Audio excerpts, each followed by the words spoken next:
Bienvenidos a Crónica de América. Nuestro programa de hoy tiene que ver con la deuda externa que suelen contraer los países, la gran mayoría. A partir de lo que siempre decimos, es un espejo que adelanta. La Argentina neoliberal, conducida por Mauricio Macri, que es en realidad una especie de gerente de esos intereses financieros internacionales y de las corporaciones, particularmente las mediáticas de la República Argentina. Anteriormente, lo que se hizo fue saldar la deuda que el neoliberalismo había contraído en los años 90. El país estalló por los aires, con decenas, cientos de miles de millones de dólares de deuda, hasta que no pudo pagar, y entonces se declaró el default, y el país vivió una verdadera pesadilla. Esto fue al comienzo del siglo. Cambio de gobierno, y un gobierno que pensó exactamente al revés, en no depender de la deuda, sino de lo interno, del consumo interno. La idea en general es, cuanto más consumo, mejor posibilidad para que las empresas locales trabajen y en consecuencia mejor recaudación y otra vez mejores salarios. Es decir, un círculo virtuoso que en la Argentina se dio durante 12 años. En algunos años mejor que en otros, por supuesto. Se pagó el 93% de aquella deuda que se había contraído. Y quedó una parte, un 7%, que tenía que ver con eso que el mundo conoce como los fondos buitres, la gente más despreciable que uno pueda imaginar. Presionan a través de un instrumento muy poderoso como es el gobierno de los Estados Unidos, porque aunque parece que no, finalmente son los Estados Unidos los que apañan ese dominio financiero que tienen en el mundo internacional. Con ese 7%, los fondos buitres enloquecieron la vida de la Argentina. Pero el anterior gobierno, que había hecho de la soberanía una especie de canto, resistió todo lo que pudo. No bien llegó el gobierno neoliberal, pagó a los buitres. Pagó una fabulosa suma a los buitres. 12, 13 mil millones de dólares se fueron de un saque, de una salida nada más, para contemplar los intereses de ese poder financiero.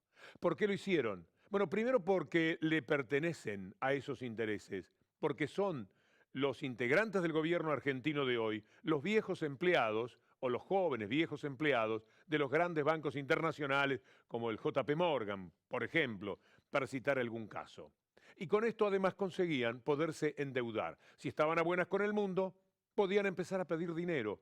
Y esto es lo que ocurre. Los gobiernos neoliberales tienen extraordinarios ministros de economía que no saben nada de economía, salvo pedir dinero. Porque esto es lo que ha hecho la Argentina. Yo le pregunto a usted en donde se encuentre en América, sea ministro de Economía, entonces le traen todos los problemas que tiene el país y le dicen, mira, estamos $40.000 abajo de lo que se necesita. Bueno, vamos a pedirle a tal banco, a tal grupo económico, y esta es toda la solución que puede dar. ¿Para qué estudiar economía? ¿Para qué quemarse las pestañas en años y años de la universidad si finalmente la solución para los problemas es pedir prestado? Esto es lo que hace un gobierno neoliberal. Corrige todo lo que le falta y lo que hace mal con deuda. Y esa deuda va quedando para que otra vez, dentro de 5 años o de 8 años, a más tardar 10 años, el país explote nuevamente. Y los explotadores de hoy, los gobiernos neoliberales, desaparezcan por un tiempo, hasta que el progresismo les arregle las cuentas, ponga otra vez en orden a los países y los haga más justos, más equitativos, más igualitarios. Y entonces, cuando vean que se han recuperado, van a querer volver y van a usar sus medios para decir que el Estado no sirve, que estamos afuera del mundo, que es necesario pagar la deuda cuantiosa que ellos han asumido. Un círculo permanente en el cual los que roban a los países durante 4, 5, 6 años, lo que duran sus gobiernos, después se convierten en los grandes enemigos de esos gobiernos que arreglan todo lo que ellos dejaron en muy malas condiciones. Por ahí va nuestro programa de hoy. Bienvenidos a Crónica de América.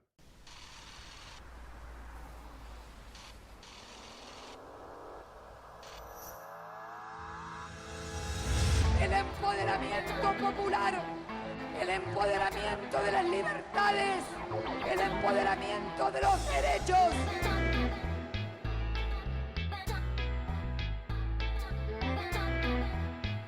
Solo unidos nosotros, en una sola gran patria, seremos libres. Ou nós decidimos de construir, ou não vamos a lugar nenhum. Ganhou Macri. A perda do cargo da senhora presidente da República. Ya no es solo un intento de restauración conservadora, se trata de un nuevo plan CON. It's never been a good bet to bet against the United States of America.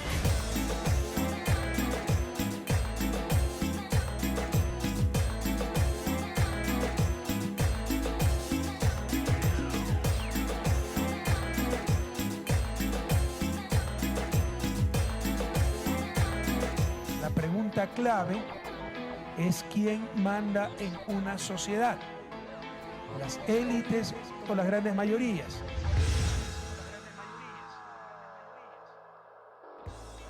¿Quién manda en una sociedad? Cuando mandan los neoliberales, hay que contraer deuda. Es la gran solución para todos sus problemas. Este es nuestro programa hoy, Cintia. ¿Cómo estás, Víctor Hugo? Y aparte, ¿para qué endeudarse?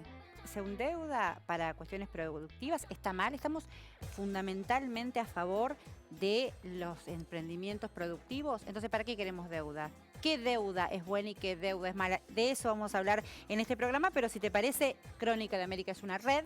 Salimos principalmente por Ecuador TV. Acompañan esta transmisión de Ecuador TV Argentina, la Televisión Universidad de La Plata, Canal 9 de Santa Cruz, Canal 10 de Lomas de Zamora, la TV Urbana de la Villa 31, en Bolivia, Bolivia TV, en Brasil, la TVT de los Trabajadores de San Pablo, TV de Bahía, TV Universitaria de Goiás y Cidade Libre de Brasilia. En el aire de América, el deseo de compartir con ustedes un programa que nos permita reflexionar hoy a partir de la deuda externa sobre gobiernos neoliberales o gobiernos que empoderan a los pueblos. Este es nuestro rumbo. Ya nunca más gobiernos que tengan que tomar deuda para pagar deuda. Si nos endeudamos, que sea para obras de infraestructura, para proyectos de crecimiento del país, para que puedan disfrutar los argentinos, pero no para ganancia del sector financiero internacional. En los 12 meses de gobierno que lleva Mauricio Macri, la deuda externa argentina aumentó 40.000 millones de dólares. ¿Qué pasó con esos 45.000 millones de dólares? No están ya, no están en las reservas, no están en la industria, no están en las inversiones, no están. En el año 2007, el gobierno actual redujo al 25% el presupuesto destinado al pago de la deuda externa, en relación con el 47% que se destinaba en el año 2006. Para toda Bolivia, para el próximo año, se ha programado una inversión de más de 8.000 millones de dólares. Nós éramos deficitários, se não me engano, era 60, hoje são mais de 300 milhões a reserva. E a gente emprestou dinheiro para o FMI, que foi um fato, eu também não acreditei quando vi. Y en este tramo, en el comienzo de nuestra Crónica de América de hoy, vamos a hablar de qué es lo que está pasando con la deuda externa, en términos concretos, cómo fue antes y cómo empieza a ser ahora, Cintia. Exacto, Víctor Hugo, porque además vamos a recorrer el territorio con protagonistas de los planteos de endeudamiento, desendeudamiento. Inclusive vamos a tener un ida y vuelta con un diputado oficialista en Argentina, Álvaro González, diputado del PRO, que por supuesto está a favor de lo que ocurre en este proceso neoliberal, ni más ni menos. No reconoce, te adelanto, no reconoce que esto es neoliberalismo. De esta foto para mí va a ser estupenda para mí. Para mí también. Y por la suya no sé. No sé, vamos. Ya no sé.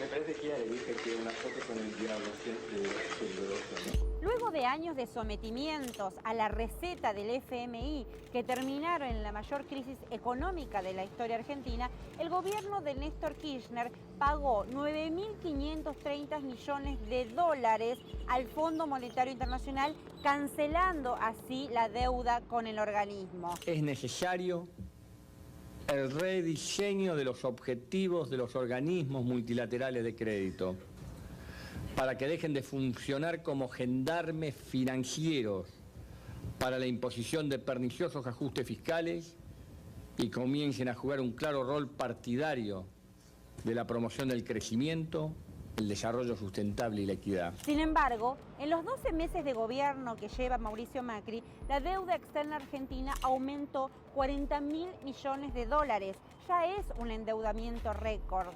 ¿Con qué fin un proyecto neoliberal toma deuda externa? ¿Para qué se van a usar esos fondos? La pregunta es ¿para qué? Y la respuesta es para gasto corriente de provincias, gobierno nacional, es decir, no hay una sola estrategia vinculada a conseguir dólares a través de nuestro propio esfuerzo para poder en algún momento poder pagarlo. En el mundo capitalista el endeudamiento no es, en sí mismo no es malo. ¿Te acordás cuando el presidente Néstor Kirchner tomó la decisión de cancelar con el Fondo Monetario? Esa cancelación trajo aparejado, primero, menos reservas, porque se pagó con reservas del Banco Central, y segundo, el país no es que no se endeudó, salió a tomar dinero. Y uno de aquellos países que nos prestó dinero fue Venezuela.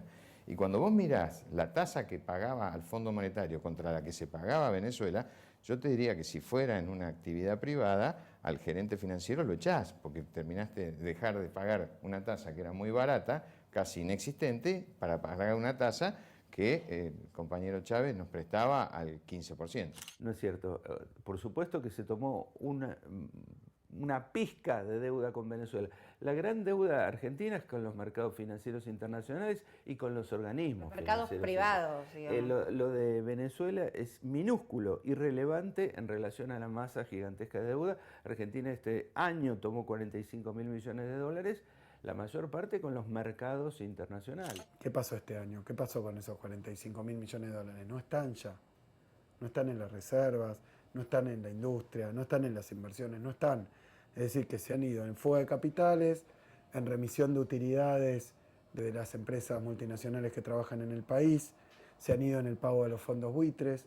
Los gobiernos kirchneristas lograron reducir el total de la deuda externa argentina a 1/3 de la que había en 2001. Pero un pequeño grupo de acreedores que habían comprado bonos de la deuda argentina en plena crisis se negó a negociar el cobro. Los fondos buitres iniciaron una campaña contra la Argentina buscando obtener ganancias a expensas del pueblo argentino. La Argentina quiere seguir pagando, pero no la dejan. Quiere decir que el accionar de los fondos buitres no es que pone en riesgo la reestructuración, pone en riesgo al país, pone en riesgo a nuestro pueblo, pone en riesgo los derechos para proteger a los argentinos del accionar del sistema financiero internacional. Finalmente, los buitres lograron sus objetivos. Una de las primeras medidas económicas del gobierno de Mauricio Macri fue pagar el 100% de lo exigido por los buitres, o como lo llaman los neoliberales, los holdouts. ¿Crees que fue positivo el acuerdo con los fondos buitres, esa toma de deuda para pagarle a los fondos buitres? Yo creo que sí. Creo que eso es muy positivo. Lo que hicimos nosotros fue terminar un pleito que había perdido la República Argentina en jurisdicción de Nueva York, y nosotros lo que hicimos fue, le pagamos al contado y eso generó para la República Argentina, con sentencia firme, un beneficio de 6.500 millones de dólares. No, generó el tercer ciclo de endeudamiento. No, bueno, tus hijos y tus nietos van a pagar esa deuda. Esa es la opinión de una mirada. Dijeron que pagándole a los buitres los 9.352 millones de dólares que exigían, lloverían las inversiones. Todavía estamos esperando.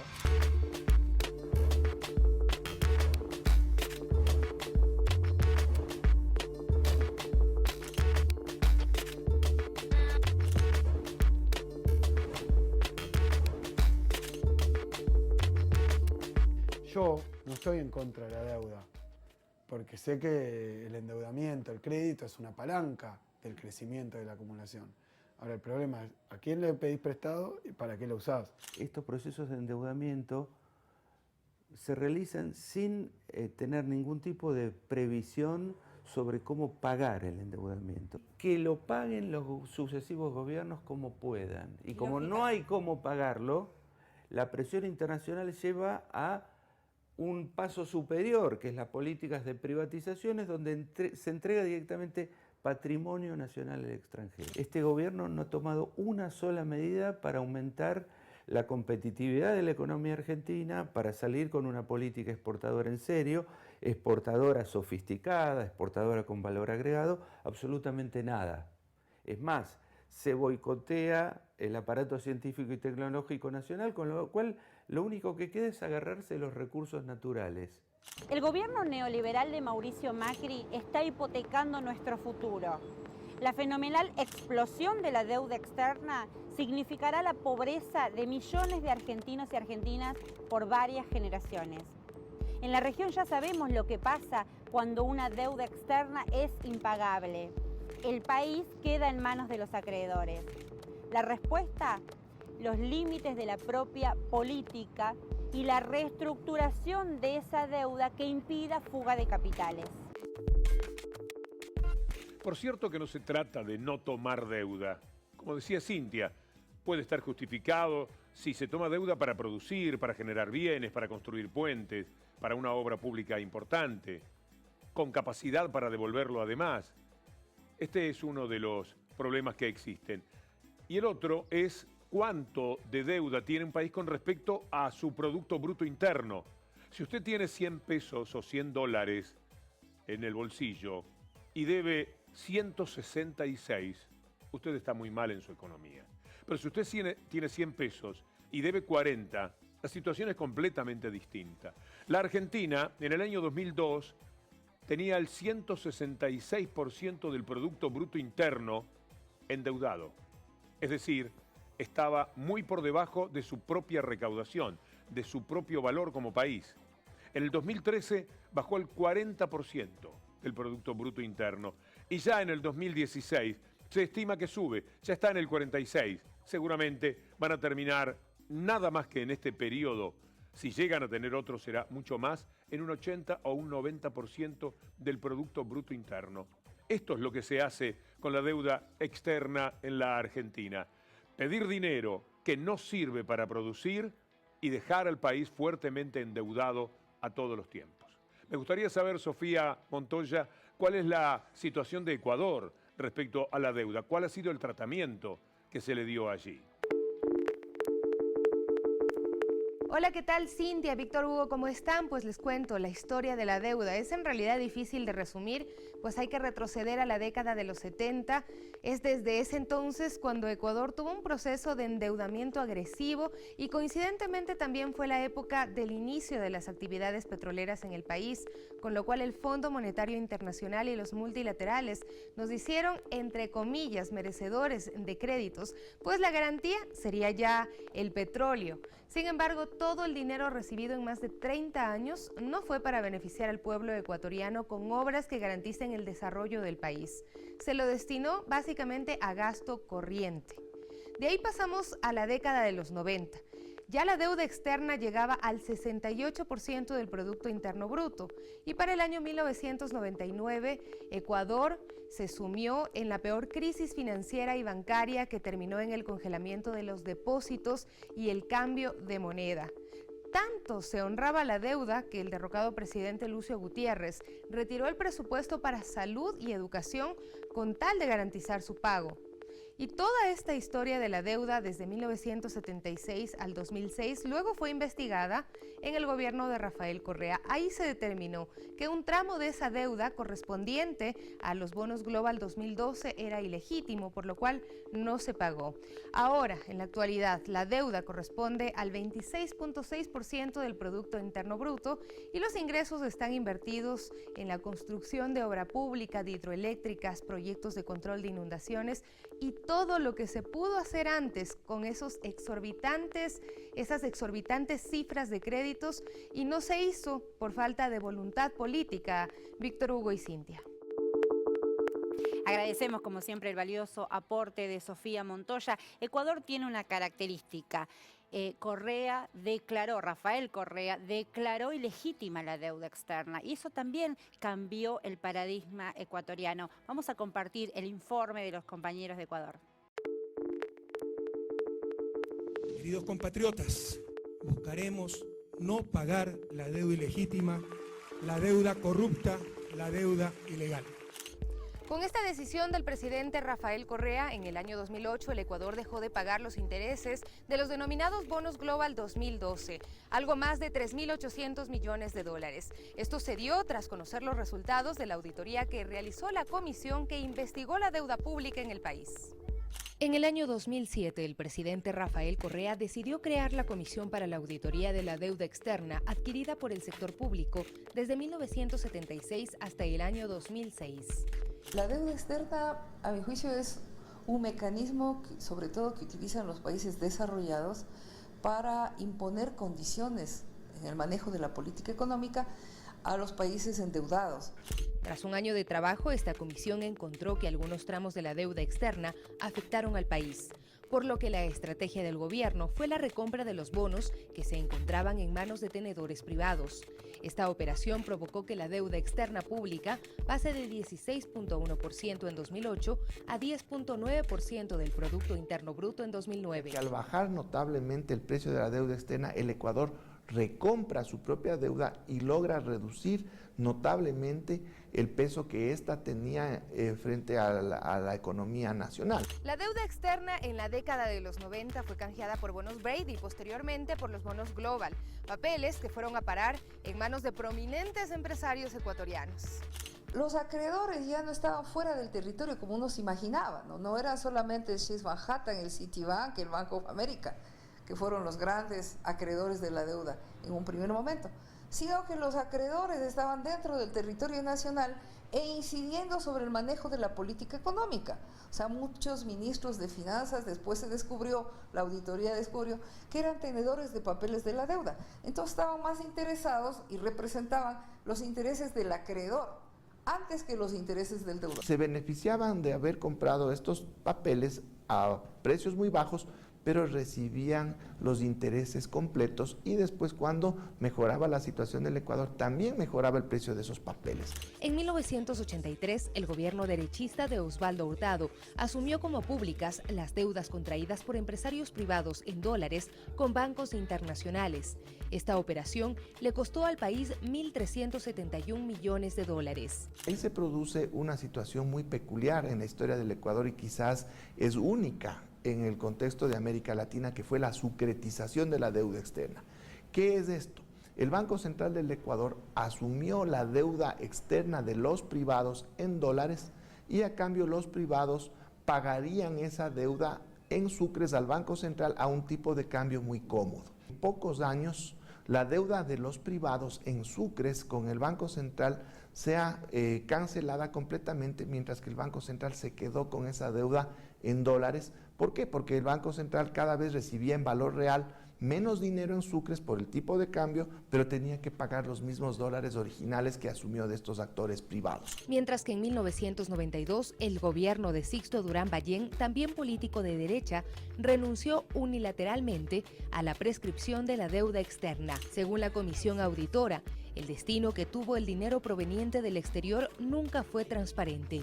Muchas veces con la deuda se cubría deuda anterior y en algunos de los casos era simple y llanamente para el pago del gasto corriente. En el año 2007, el gobierno actual redujo al 25% el presupuesto destinado al pago de la deuda externa, en relación con el 47% que se destinaba en el año 2006. La deuda es un instrumento, tiene que entenderse no como un mal, es un instrumento, es una herramienta que puede utilizarse, si es que se utiliza adecuadamente, y generar bastantes beneficios a las economías. Esta situación dista mucho de lo que sucedía en gobiernos anteriores. Solo por citar un ejemplo, Lucio Gutiérrez dejó sin presupuesto a sectores como el de salud, educación e incluso a la vialidad. Todo por privilegiar el pago de la deuda externa. Hasta el año 2006, 2005, ¿qué es lo que sucedía? Acordémonos de los maestros que se quedaban sin su sueldo 2 o 3 meses, acordémonos de cómo estaba también el tema de la salud en el Ecuador, atrasos en los sueldos, no se compraba suministros, no se compraban equipos. ¿Por qué? Porque los recursos que tenía el Estado se destinaban principalmente al pago de la deuda externa. Más allá del endeudamiento, lo crítico en el pasado fue la falta de inversión y construcción de un modelo de desarrollo sostenible. La diferencia con lo que sucede en la actualidad radica en el destino de esos fondos, que son notorios en la infraestructura vial, en la construcción de hidroeléctricas, en la inversión en talento humano, con lo cual se busca generar las condiciones para que el Ecuador no solamente produzca materias primas, sino en el futuro también valor agregado. Soy Sofía Montoya de Ecuador TV. Esto es Crónica de América. Nosotros estamos terminando este bloque. En el próximo, Víctor Hugo, amigos y amigas, los invitamos a compartir una entrevista con Emanuel Álvarez Agis, un joven economista, quien fue hasta diciembre del año pasado viceministro de Economía. Licenciado Alfonso de Pratgay, juráis por Dios y por la patria, sobre estos santos evangelios desempeñar con lealtad y patriotismo el cargo de Ministro de Hacienda y Finanzas Públicas, para el que habéis sido nombrado, cumpliendo y haciendo cumplir en cuanto de vos dependa la Constitución de la Nación Argentina. Sí, juro. No tengo más que empezar por pedirles disculpas por los últimos años. Yo sé todo lo que han sufrido los capitales españoles en Argentina. Y nadie piense que estamos en una etapa de ajuste, estamos al contrario, como bien dijo el jefe de gabinete, poniendo el foco fiscal en los más débiles, en los más vulnerables.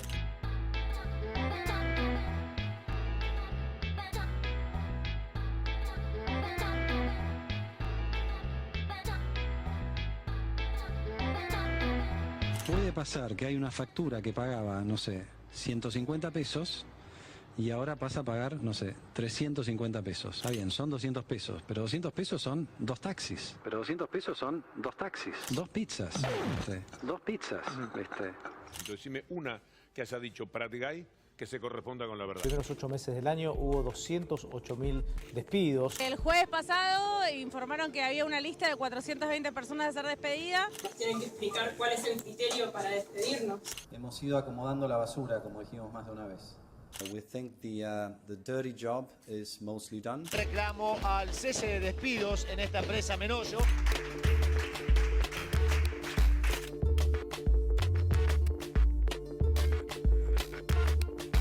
Pero de verdad, de esta forma no tienen que echar a todos. Pratgay se ha transformado en el primer ministro que deja el gobierno en la gestión de Cambiemos. Se le ha pedido la renuncia al ministro Alfonso Pratgay. La ida de Alfonso Pratgay, el ministro de Hacienda y Finanzas. Habrá 2 ministerios, el Ministerio de Hacienda, que estará a cargo de Nicolás Dujovne. ¿Quién es Nicolás Dujovne, Andrea? Te lo presento, Marisa, a ver, con una frase que dijo hace poco.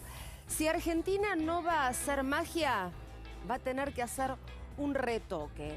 TN ahora también directamente va a poner funcionarios en el gobierno que salen del estudio de TN hacia la función de gobierno. Cada vez es más directo, cada vez más desembosado. Me da la impresión de que Dujovne, en lo que uno ha seguido del personaje en TN, es evidente que corría a este gobierno por derecha. Alfonso, muchísimas gracias. Muchas gracias. Gracias a ustedes. Ya volvemos con Nico y seguimos con la economía entonces.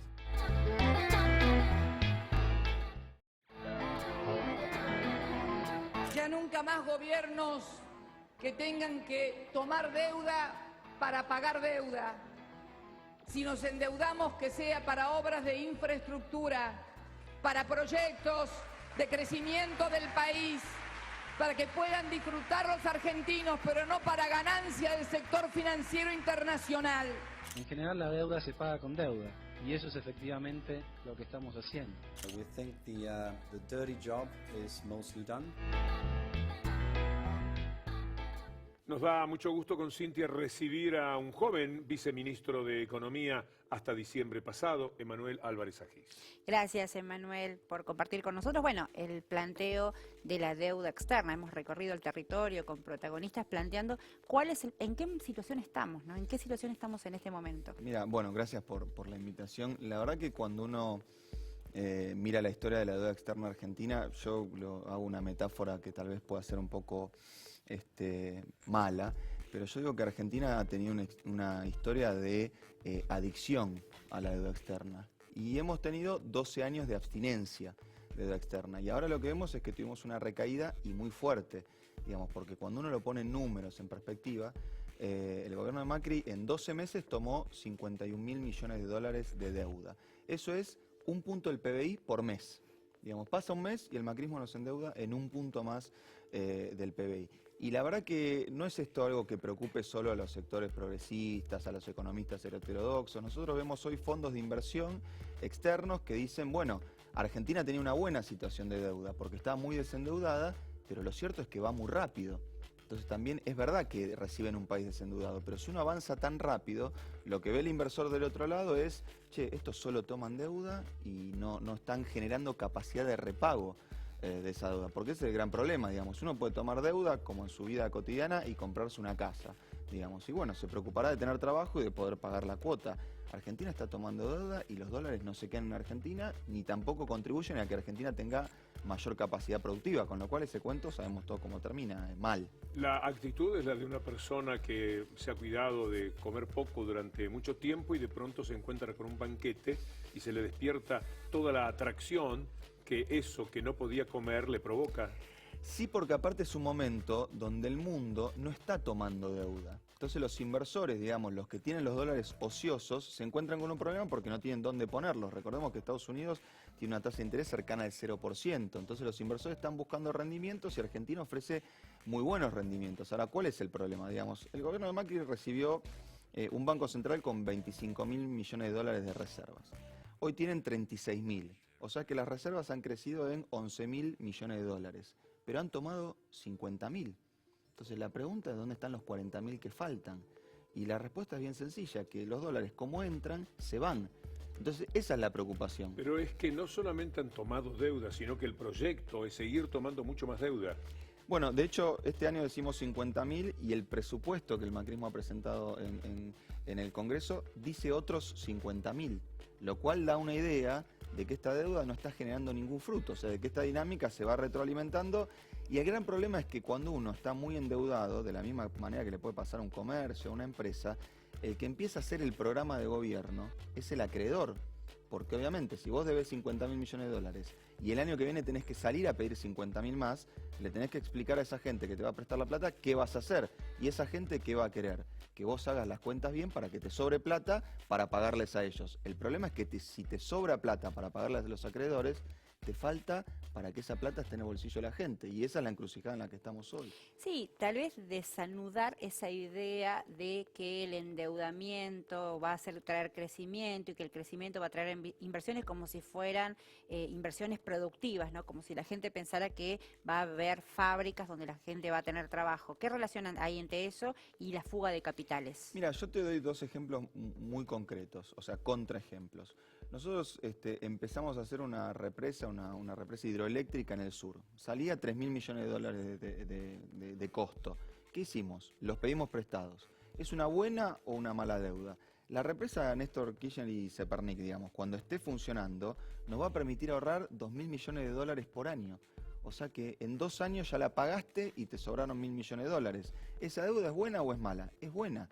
Ahora, el problema es que si vos tomás 3.000 millones de dólares de deuda, los dejás en el Banco Central y al otro día los inversores te fugan 3.000 millones de dólares de deuda, vos te quedaste con la deuda, el inversor se quedó con la plata y eso algún día lo tenés que pagar. Ahora, no es un error, es una convicción que ellos tienen.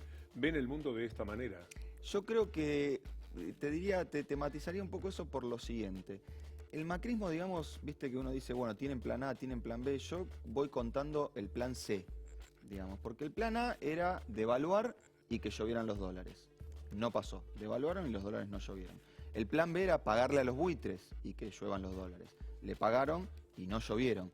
El plan C es, si no llueve, hacemos llover, pero hacemos llover endeudamiento. O sea, ¿qué está haciendo el Estado argentino? Sale a buscar dólares y los trae a una economía que cada vez consume más dólares. Pero eso, todas las cosas al revés, porque querer inversores en un país que termina con el consumo interno es un disparate incalificable. Es que, a ver, el único irracional acá es el gobierno, no los inversores. Porque yo te doy un ejemplo. Si vos tenés 1 millón de pesos, no 10.000 millones de dólares, 1 millón de pesos, y decís, ¿voy a poner un kiosco? No, la gente consume cada vez menos. Mejor pongo una Levac, gano 38% en pesos sin hacer nada en todo el año. O sea, me quedo sentado en mi casa y estoy seguro que además me puedo asegurar eso en dólares.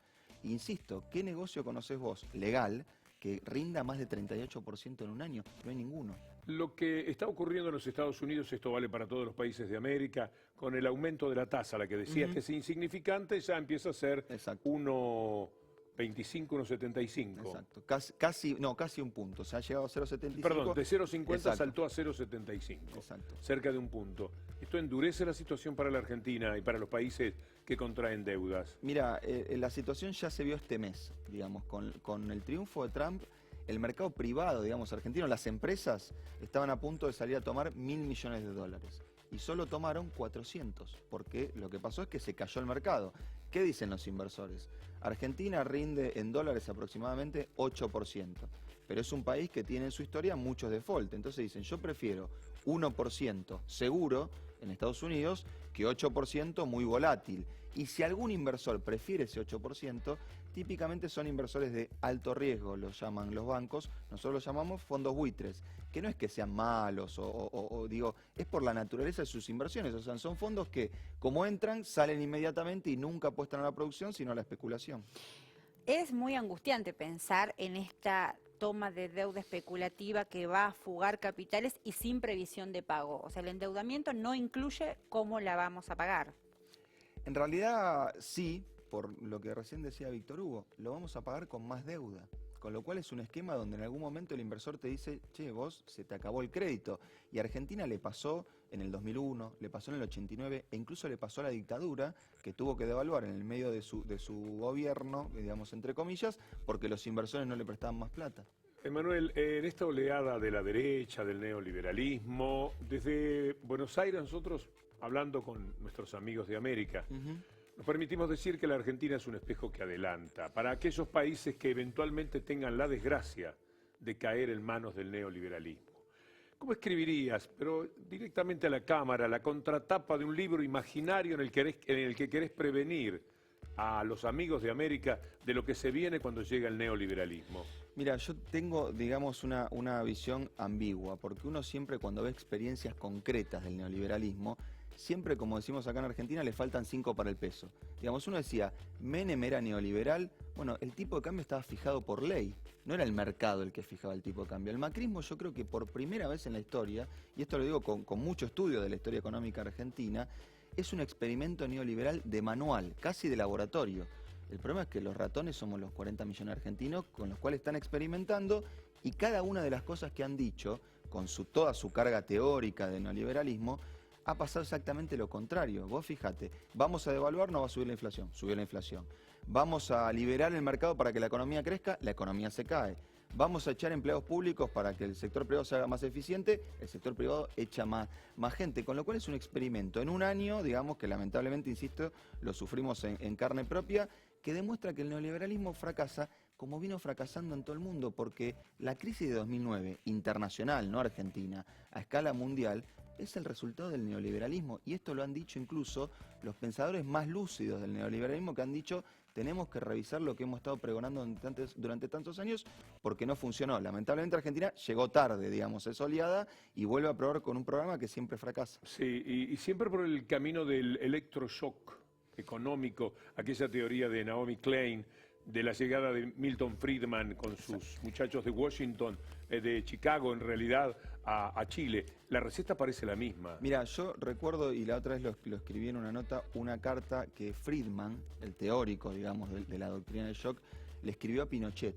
En esa carta le recomendaba un programa económico que era liberar el mercado cambiario, tomar deuda externa y hacer un ajuste fiscal. Y en una parte de esa carta le decía a Pinochet, usted tiene que hacer entender a la población que hay una crisis, real o percibida, para que la gente entienda que viene un shock y entonces reaccione en consecuencia con su política. Algunos están debatiendo si el macrismo es shock o gradualismo. Yo realmente cuando veo que el presidente se pone un 8 en su primer año de gestión, no lo discuto. Digo, lo que debe ser un 3. O sea, el día que se saque un 3 hay que refugiarse en el sótano porque realmente la economía va a estar peor que este año, que vamos a terminar con 10% de desempleo y 2% de recesión. Pero la receta es muy vieja y los resultados son muy conocidos. No dejemos de observar que la deuda es una pérdida de soberanía muy grande para los países y que son después esos acreedores los que determinan las políticas de los países. Mira,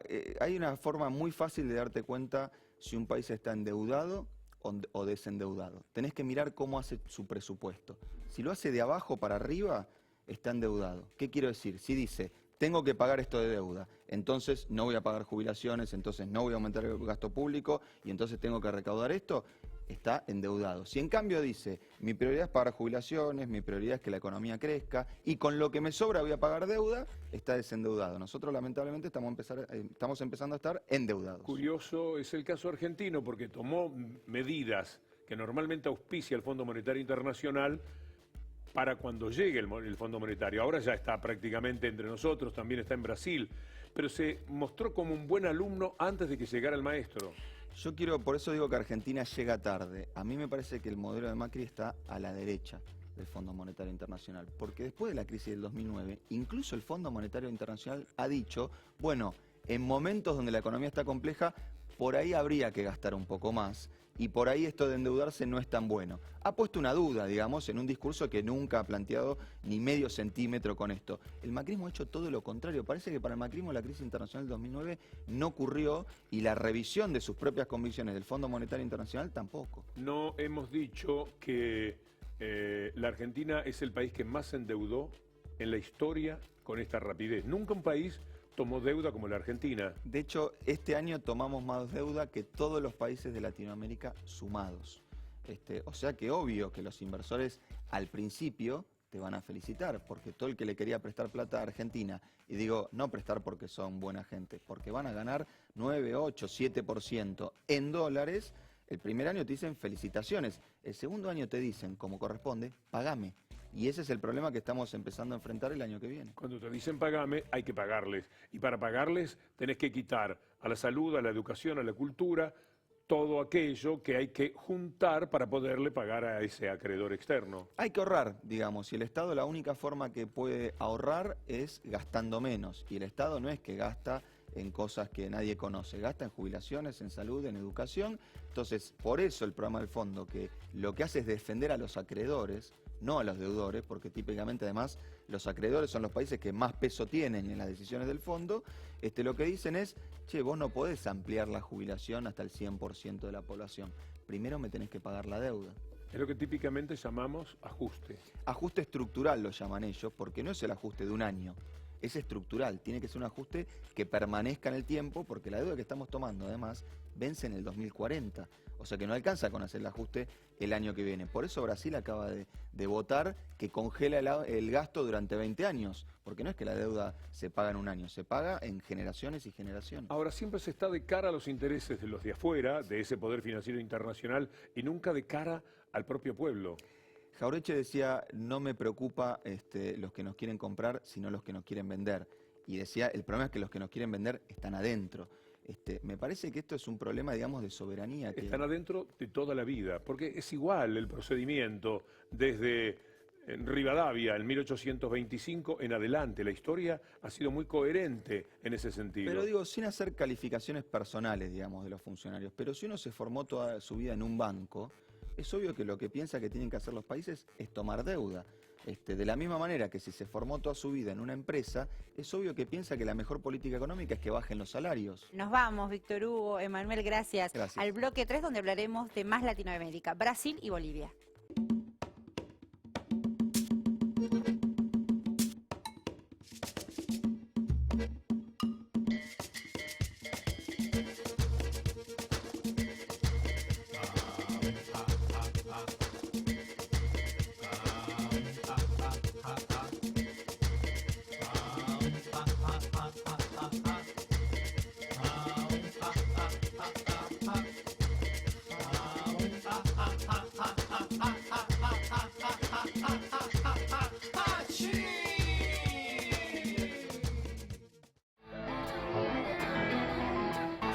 Miramos los procesos de Latinoamérica de todos los países, miramos con preocupación lo que pasó con Dilma, por eso estamos aquí para apoyarla, lo que pasó en Argentina y obviamente estamos atentos a lo que pasa en Ecuador. No puede haber otro retroceso en América Latina y queremos que se defienda ese proceso. Todos los procesos han tenido errores, todos en nuestros países, todos podemos cometer errores, pero pero lo conquistado, lo avanzado, no podemos permitir que simplemente se desmantele, porque eso no solamente es una derrota, y lo he dicho, para las fuerzas políticas, sino que para los pueblos que han podido recuperar dignidad.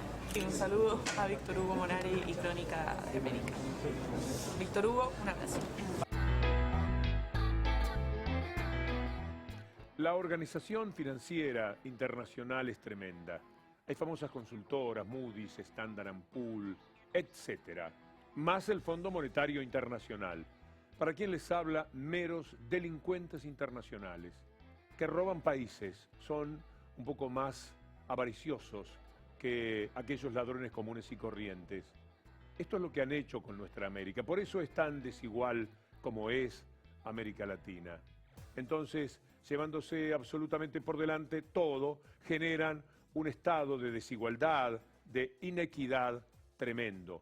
Moody's ha reaparecido en la Argentina diciendo que estaba bastante bien el gobierno argentino, el gobierno neoliberal. Los ataques que recibió la Argentina de Moody's son hasta graciosos en los años anteriores. Todo estaba mal y todo salía bien. El Fondo Monetario Internacional se cansó de dar pronósticos que eran un desastre respecto a la Argentina y fracasó en todos, a tal extremo que el Fondo Monetario Internacional terminó pidiendo disculpas por lo que había hecho en la Argentina. En realidad, ha pedido disculpas por lo que hizo en todo el mundo, pero siempre vuelven a las andadas. El Fondo Monetario Internacional reaparece cada vez que los gobiernos neoliberales se hacen cargo de nuestros países. Ahí están, por ejemplo, y lo vamos a ver en el informe, en el Brasil. O atual governo conservador de Michel Temer é o oposto das gestões Lula e Dilma. Os governos progressistas do PT se preocuparam com os mais pobres e com os investimentos públicos para alavancar a economia. Depois do impeachment da presidenta Dilma Rousseff, Michel Temer prometeu não mexer nos programas sociais, mas ele não está fazendo isso. Pelo contrário, congelou por 20 anos os investimentos nas necessidades do povo. O comunicado divulgado pelo Fundo Monetário Internacional elogia a proposta de corte das despesas. Também recomenda o congelamento dos investimentos públicos, a reforma da Previdência Social e Trabalhista, as privatizações e até acabar com a política de valorização do salário mínimo. O FMI diz que, se o Congresso aprovar o ajuste com rapidez, o Brasil pode voltar a crescer já em 2017. Para o economista e professor da Unicamp, Guilherme Mello, essas projeções do FMI fazem parte da jogada política do governo Temer para legitimar a votação de propostas impopulares. O governo queria conseguir o apoio de alguma instituição internacional para dar legitimidade para a sua agenda de reformas. Sua agenda de reformas que é extremamente impopular, antipopular, reduzindo os direitos trabalhistas, reduzindo os benefícios sociais, os benefícios previdenciários, gerando uma aceleração do desemprego. E o governo vai tentar buscar em organismos internacionais algum respaldo para justificar a adoção dessas medidas. Guilherme Mello afirma que o Brasil está muito longe da situação de recessão do final da década de 1990. Naquela época, o governo federal recorria com frequência ao FMI para aliviar as contas públicas e seguia o receituário neoliberal imposto pelo fundo. No governo Lula, as dívidas foram pagas e o país se transformou de devedor em credor do FMI. Hoje, o Brasil tem 370 bilhões de dólares de reserva. Por isso, o economista considera que é um erro o governo Temer seguir a cartilha de ajuste recomendada pelo Fundo Monetário Internacional. Geralmente é o pacote de medidas que ele recomenda para todos os países em dificuldades. Privatizações, redução de direito trabalhista, redução de direito previdenciário, diminuição do salário mínimo, liberalização comercial, etc. Júlio Turra, diretor executivo da CUT, alerta que o corte de despesas e de investimentos públicos apoiado pelo FMI vai abrir caminho para uma nova onda de privatizações e beneficiar banqueiros e grandes empresários. O que os capitalistas estrangeiros querem comprar? Empresas estatais, empresas públicas. Por que não a Petrobras, o Banco do Brasil, a Caixa Econômica Federal? Se você corta gastos públicos, através da PEC 241, você abre espaço para que a iniciativa privada venha a ofertar aquilo que o Estado não vai mais ofertar porque não pode. Então, o figurino FMI é a cara da política econômica do Meirelles. Para o sindicalista, a combinação dessa agenda econômica implementada pelo governo brasileiro com o interesse de organismos internacionais do capitalismo é um mau negócio para o trabalhador. Depois desse intervalo Lula-Dilma, vai voltar a ser o Estado mínimo, né, que não se ocupa do social. E quem é que precisa de serviço público, gente? É a família trabalhadora. E o FMI está aí de volta, com toda a força, depois do golpe que afastou a presidenta eleita Dilma. Eu sou o Jô Miyagi, da TVT de São Paulo, Brasil, e este é o Crônica de América. Víctor Hugo, ¿recordás a Yucca Ferreira? Compartimos un testimonio memorable. Aquella anécdota de cómo Brasil, por el establishment, le pedía a Lula que se fuera con todo el ejército a la frontera con Bolivia porque Bolivia había dado un grito soberano. Entonces uno puede pensar que los planteos de desendeudamiento, así como las políticas frente a las negociaciones con Estados Unidos y el ALCA, fueron regionales. Yucca Ferreira, ahora vamos a compartir un testimonio, pero les adelanto esto. Habla de la deuda externa con una característica central. En el año 87... Brasil entra en moratoria, no podía tomar deuda de nadie. En 2008 se convierte en un acreedor internacional porque cancela su deuda con el Fondo Monetario Internacional. Hoje temos uma das maiores reservas do mundo de moeda.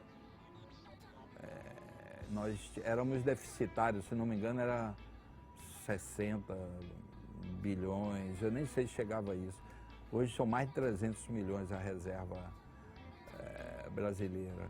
E a gente emprestou dinheiro para o FMI, que foi um fato... Eu também não acreditei quando vi. Eu digo, rapaz, realmente a gente está no caminho da...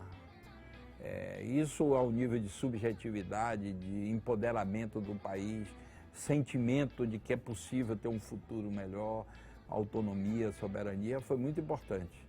O impacto foi muito positivo, inclusive calou as elites que quando Lula era candidato, eles diziam que Lula ia afundar o país. O presidente da Federação da Indústria de São Paulo disse que perto das eleições, da primeira que Lula foi eleito, se Lula foi eleito eu me mudo para os Estados Unidos, vou viver em Miami. Porque queriam passar a ideia de que seria o caos, a inviabilidade. E, na verdade, Lula foi muito mais capaz de desenvolver a economia brasileira e fazer um caminho na direção de uma economia que fosse inclusiva, muito mais do que eles. Os números do governo Fernando Henrique são um desastre. Lula recebeu o país quebrado. Qué desencanto que son los números de Brasil hoy día. Había pagado el préstamo adelantado el Fondo Monetario Internacional, pasaba a ser su acreedor en el 2008. En 2016, con la rapidez habitual del neoliberalismo, ya llevaron la deuda a 335.000 millones de dólares. ¿Cómo se puede vivir así? ¿Cómo se puede encarar el futuro de un país de esa manera? De Brasil vamos a pasar a Bolivia para ver cómo es la relación de Bolivia con lo que es el leitmotiv de nuestro programa de hoy, la deuda externa. Los condicionamientos que venían en lo político y económico estaban orientados a la privatización de nuestros recursos naturales, al saqueo permanente de nuestros recursos naturales. En los últimos años, varios organismos internacionales han ponderado el crecimiento económico y la estabilidad de Bolivia. En ese marco, habrá que señalar que en el periodo neoliberal, la deuda externa superaba el 75% del Producto Interno Bruto en nuestro país. Actualmente, no supera el 17%. En 2006, el tamaño de la economía boliviana era de más de 11.000 millones de dólares y en 2015 la estimación subió a más de 34.000 millones de dólares. El gobierno boliviano seguirá accediendo al crédito externo de manera razonable y que la deuda externa no sobrepasará el 50% del Producto Interno Bruto. El 2005, ¿cuánto había sido la inversión pública? 670 millones de dólares para toda Bolivia. Para el próximo año se ha programado inversión de más de 8.000 millones de dólares. El principal acreedor del país es la Corporación Andina de Fomento CAF, Le sigue el Banco Interamericano de Desarrollo, BID, y el Banco Mundial. Entre tanto, los principales acreedores bilaterales son China, Brasil y Alemania, entre otros países. Y ahí está la presencia de China. Cooperación incondicional. Créditos no está condicionado. Eso nos sorprende no solamente en Bolivia, sino en América Latina. Si bien existe relación con organismos internacionales, Bolivia logró liberarse de las políticas que vienen desde afuera y proclamó el fin de los chantajes de los Estados Unidos y los condicionamientos del Banco Mundial y el Fondo Monetario Internacional. En el caso del sector privado, se tiene el ahorro en los bancos que suma más de 22.000 millones de dólares y los aportes de los trabajadores que manejan las administradoras de fondos de pensiones, entre otros. Para el gobierno, esas fuentes de financiamiento ayudarán a cumplir el plan quinquenal que establece un ascenso del Producto Interno Bruto nominal superior a los 34.000 millones de dólares en 2015 a 55.000 millones en 2020 y una inversión estatal en el próximo lustro superior a los 48.000 millones de dólares. Creemos nosotros que el año 2017 va a ser un año donde encontremos a la economía boliviana mucho mejor que el año que está pasando. Y eso nos alienta y la perspectiva es positiva para el país. El gobierno boliviano pide al empresariado privado invertir hasta 2020 la mitad de la inversión pública comprometida, es decir, unos 24.000 millones de dólares para acompañar el crecimiento. Pero aquí viene un tema adicional, la importancia de unir el desarrollo financiero al desarrollo productivo como un factor indispensable para la creación de esas cadenas productivas que significan la creación de empresas mucho más sólidas, más competitivas, que no solamente puedan servir para atender la demanda interna, sino insertarse en forma inteligente en las realidades de los mercados internacionales. Según datos de la CEPAL, la región en 2017 crecerá a un promedio del 1.5%, mientras que Bolivia crecerá superior al 4.5%. Estos datos demuestran que en los últimos años Bolivia ha recuperado la soberanía económica y financiera. Soy Daniel Ramírez Mejía, Bolivia TV. Esto es Crónica de América. Muchas gracias, Daniel Ramírez Mejía, por este informe que nos habla muy claramente de cuál es la situación en Bolivia, donde se demuestra claramente cómo una deuda puede contraerse de una manera sustentable para el progreso del país, para el avance del país, manteniéndola en términos que permitan la supervivencia a esa deuda. 6.641 millones de dólares debe hoy día Bolivia. Esto parece perfectamente al alcance de lo que ha crecido Bolivia en los años de Evo Morales. Y una reflexión, Víctor Hugo, tal vez para pensar ese planteo. Viste que cuando se habla de deuda se habla de inversiones. No, necesitamos endeudarnos para que lleguen las inversiones. Lo que pasa es que en el imaginario, tal vez de un sector de la clase media, esas inversiones son pensadas como inversiones productivas, fábricas que vienen y dan trabajo a los trabajadores y trabajadoras de nuestra región. Pues no, las inversiones del endeudamiento externo con privados en dólares son siempre del capital especulativo. Esta reflexión tal vez sirva para completar Crónica de América con las redes sociales. El hashtag, como cada semana, es América. ¿Sabe qué dólares entraron en la Argentina? Los de empresas o privados que venían con sus dólares, los convertían en pesos, los ponían a interés por el altísimo interés que el gobierno argentino daba para sostener el precio del dólar, y luego de hacer la diferencia en pesos volvían en dólares y se los llevaban. La realidad es que la deuda externa pavorosa que la Argentina está contrayendo solo sirve para justificar, explicar y financiar la fuga de capitales, que es otro de los síntomas interminables en la conducta de los gobiernos neoliberales. Estamos llegando al final, Cintia. Sí, la alegría, Víctor Hugo, como vos verías, la alegría de compartir con vos y con los amigos y amigas de América Latina. Esto es Crónica de América. Hasta la próxima.